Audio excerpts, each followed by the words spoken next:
Thank you so much for the invitation to present at the EBC 2021 meeting.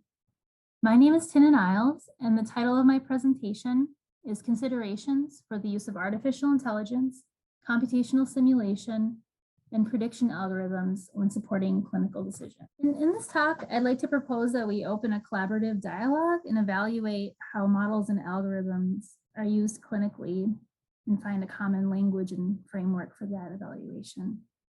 And specifically in this meeting, how AI and numerical methods, computational modeling, risk assessment and prediction, translational engineering relates to the treatment of bifurcation lesions. And also to recognize that when algorithms are informing clinical decision-making, that it is considered to be software as a medical device. And for SAMD, there is of course validation of the actual code, but then also validation of predictive measures that the algorithm claims.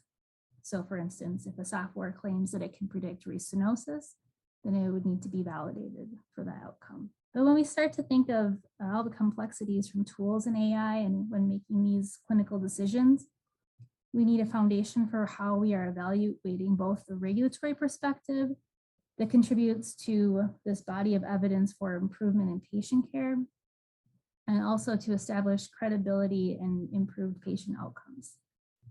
And I think it really starts by taking a high-level look at the tools and see how we can work together. And there are varying levels of model-informed clinical decision-making, and some models can help to guide procedural development, and others are designed to make a precise decision or prediction. Here are 3 specific projects that provide kind of more of the base translational knowledge, and then that adds to the body of evidence, but are not really validated based on outcomes, but are meant to support ideation around the procedure and provide information about the resolution of the model. And the first is an algorithm for detecting adhesions during lead extraction. And this is patient specific. So you take a patient specific model, you can look at a heat map for where you might have issues when doing the extraction and be aware of that. And it helps with the procedural planning. And the second is simulation on VA ECMO and the occurrence of north-south syndrome. You can simulate the cardiac function over time, and you can evaluate that in a simulation from a cadaver, as well as comparing that to a patient to help to make a decision. And the third is comparing the velocity of differences in computational models that are smooth versus those that include really detailed trabeculation. And these are compared in order to evaluate how much that detail actually affects the overall simulation. What are the next marked steps or tools that we can utilize for scaling this for higher impact? I would like to advocate that we need artificial intelligence to effectively capture outcomes in the databases and also in clinical imaging, and that we need simulation and other numerical methods that may be standardized or patient specific. And also we need to pair outcomes with those clinical measures. And we need to establish verification, validation, and uncertainty quantification as part of the regulatory process. And this is really leading to consensus and establish credibility and prediction of outcomes. So first, let's look at the use of AI simulation and pairing this with outcomes.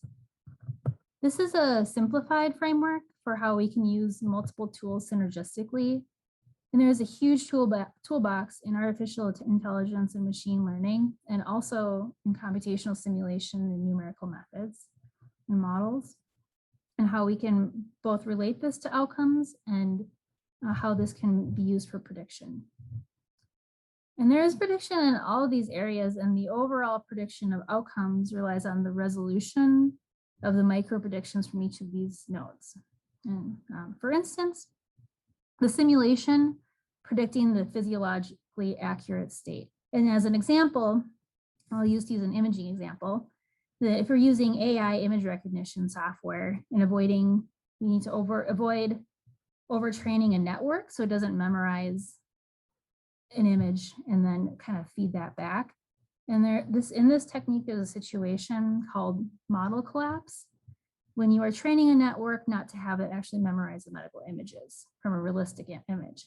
And you can use techniques such as adversarial neural networks, where you're basically seeing if you can trick the discriminator of that network. But in order to achieve this synergistic model, I think we need to acknowledge the engineering concepts of verification, validation, and uncertainty quantification.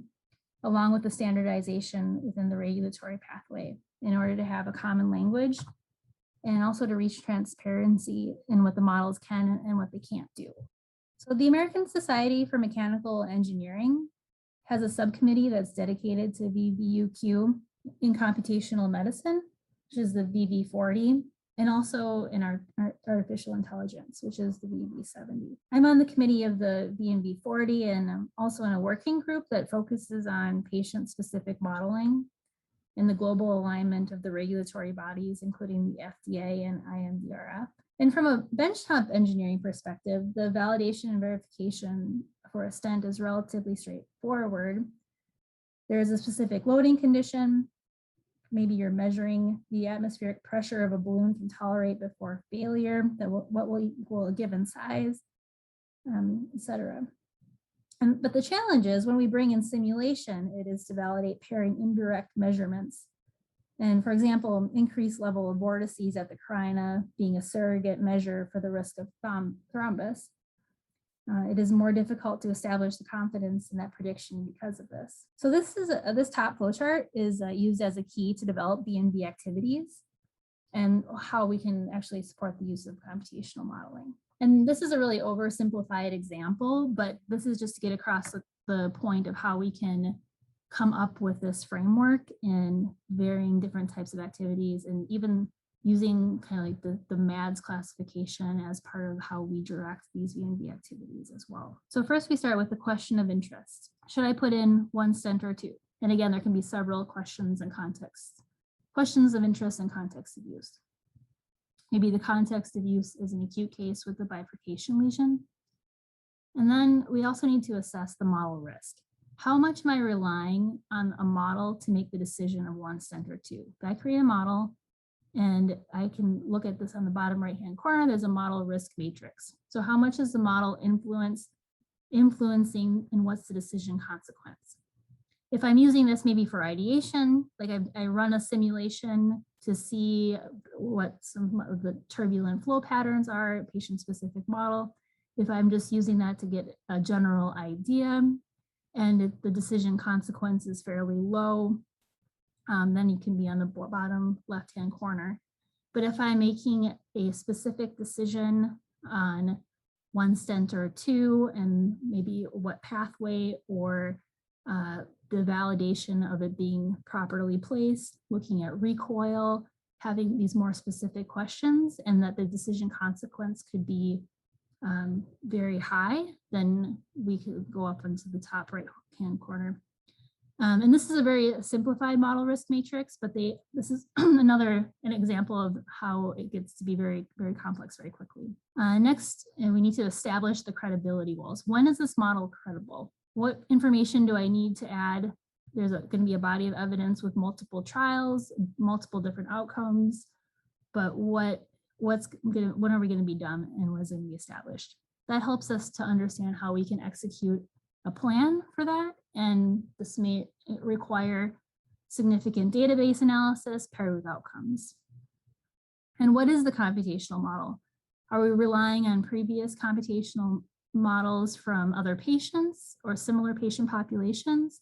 Or is it patient specific in a case? And so then we have to ask the question, after we kind of run all these VNV activities, is assessing that credibility and look at the documentation and evidence, and that each one of these studies really adds to that. And this is all from the ASME VNV40 publication, and I'd be happy to provide as well. But here's another figure that I really like from this documentation, and that helps us to see the different context of use and how that relates to the different validation points. Like perhaps software is validated to answer a certain context of use or a certain question of interest, and there could be contours of different levels of confidence for each one of those contexts of use, and decreasing levels of confidence depending upon what that context is. So how does AI fit into all this? And I believe that the use of AI in these steps for extracting and analyzing data and imaging is really how we scale up